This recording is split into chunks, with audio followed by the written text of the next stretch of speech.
Today we're going to be discussing how to replace or upgrade a hard drive. Alright, so I'm taking out the battery. My computer is unplugged. Now I'm going to point out, I'm going to fast forward real quick and show you all the different spots I removed. Screws. Don't forget under the DVD, that's a tricky spot. Most Dells are pretty easy nowadays. That whole bottom panel comes out on a generous amount of the models.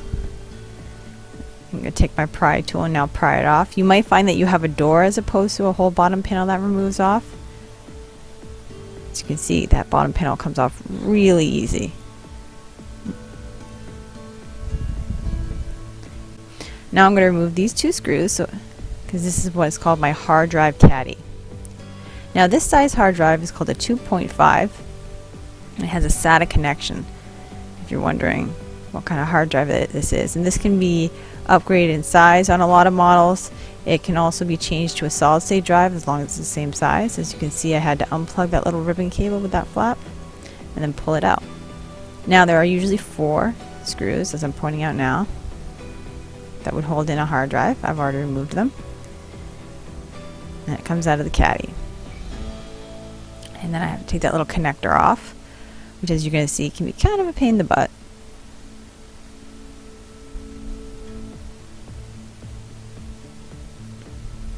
And this is what is called a SATA connection. You can see that port right there.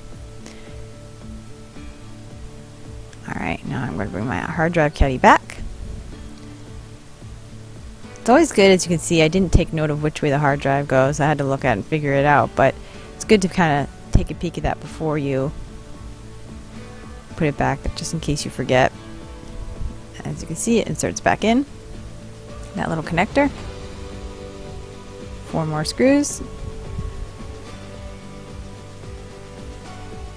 Go ahead and plug it in. It's that simple. A lot of Dells nowadays are really easy to get into. A lot of them, the bottom panel just comes off, or you have that easy access door with just a screw or two, it comes off. So it's pretty simple. If you have any questions on how to upgrade or anything like that, leave them down below. And then I'm going to put the bottom panel back on, and then you would put all your screws back on. Alright, now we're moving on to the next portion.